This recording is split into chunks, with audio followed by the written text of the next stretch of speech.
So welcome to the midway point of the 2055 season. My name is Paul, also known as the Northman, and thank you for joining me. Now hopefully you are still enjoying this series.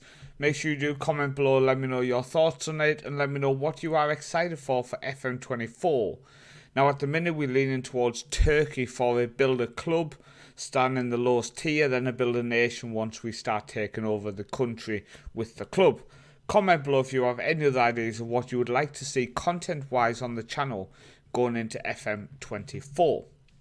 So, the league rankings we're going to start with here. First off, our league remains in 17th place, so no change there.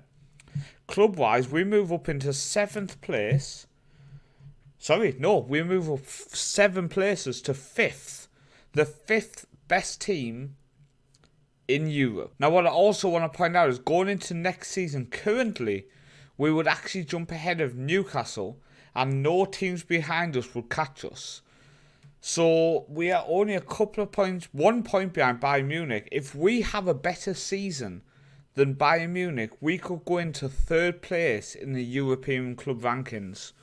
That is mad to think we are almost the best team in Europe. Almost. But it's just crazy. That shows how consistent we have been recently in terms of our rankings.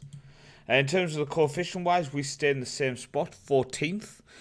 Point-wise, nobody's even close behind us again, and we actually overtake straight away Greece ahead of us. So we do have a chance to move up to 13th, maybe 12th, going into next season. It just shows the insane growth that our squad has had and the club has had.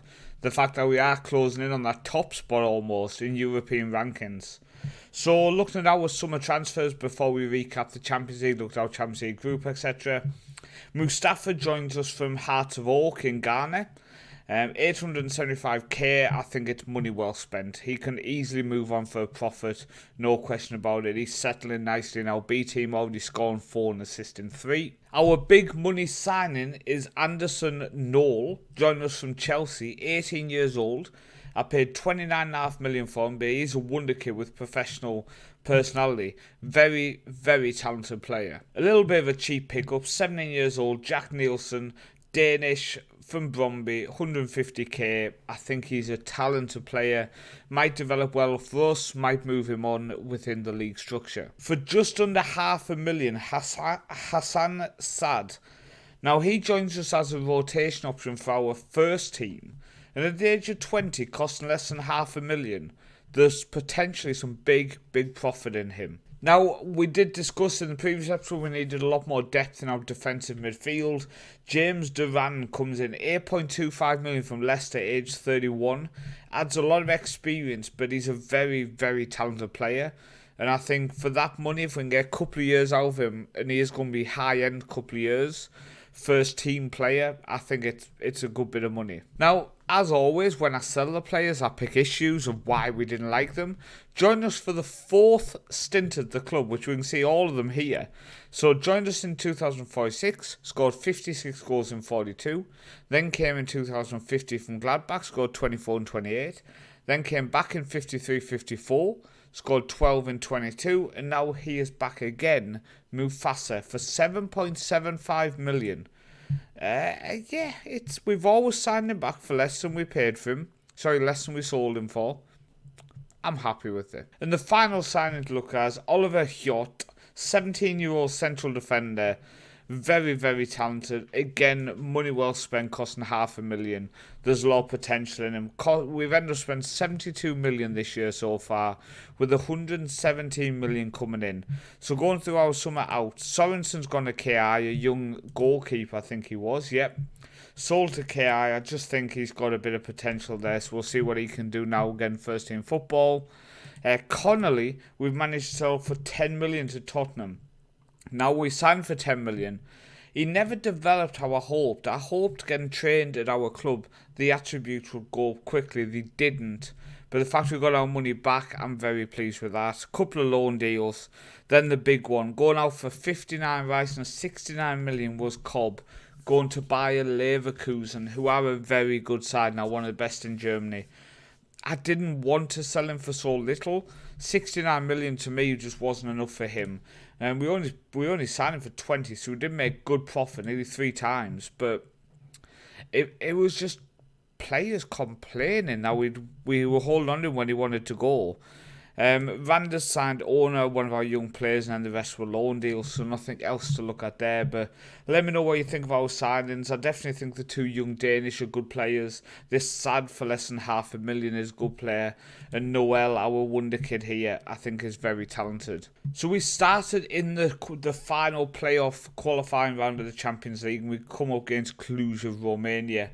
And Lundamo on the score sheet saw us get a 1-0 victory in the first leg. And now in the second leg, we got another 1-0 victory with Noel on the score sheet, which saw us go through 2-0 on aggregate and into the Champions League group stage. So looking at the Champions League group stage, we're going to be starting against Bayer Leverkusen at home, before Dortmund at home, and then we have 4 away games in a row. Håkan from Sweden, Benfica Portugal, Man United, who are ranked number 1 in Europe, away, Lyon away, and then we're going to finish at the start of next season against Shakhtar and then Real Betis. So we do have 2 back-to-back home games to end our group stage, because there's some tough games in there. How can we seem to come up against year after year? Hopefully we can get a win there. Maybe a victory against Dortmund and Leverkusen, but both could be defeats, to be honest. I don't think at any point you can guarantee a win there. Benfica away is tough. Man United, best team in Europe. They have a chance to turn us over. Lyon, I don't fancy our chances against as well. Shakhtar and Betis at home, I would hope we can get wins. So maybe 12 points, maybe 15. It's going to be a tough campaign, but we'll see how we can do. Now, league-wise, we've done better than I think we've done for a long time in terms of how quickly we've clinched it. Clinching the title with 5 games to go. You can see here, they've only got 47 points. We've won every single game again with a plus 92 goal difference. We are on course to break the goal scoring record for the league. Defensively, not the best record, but we are still looking very solid if I go to the stages. We've conceded 12 goals in the 22. So I'm fairly pleased with how we're looking. We've conceded 4 goals against NSI, 3 against Vesta, and 3 against Scala. So in specific games, we've really let ourselves down. Now, one thing I did want to point out looking at our squad for this season, then Lindmark in our back line. He is now labelled as a wonder kid. Bergslid on the left wing, labelled as a wonder kid. Noel in attacking midfield, labelled as a wonder kid. Our starting right winger, Silvertson, labels as a wonder kid. And finally, Lundamo, our striker, is also labelled as a wonder kid. So we have 5 players in our starting 11 who have that media description of wonder kid at the minute. We look like we've pieced together the start of a new generation for AB, and a chance that in the next couple of years we can really have a successful time. I've turned down 70 million for Lundamo over this summer. You can see I did agree with him. Evaluation, if someone comes in and offers me 75, I will sell. Nobody's offered it, so for now he is staying put. But that is it for the halfway point of the season. Hopefully you are still enjoying this series. Hopefully you're still enjoying the videos. I've been Paul, also known as the Northman, and I will see you at the end of season review.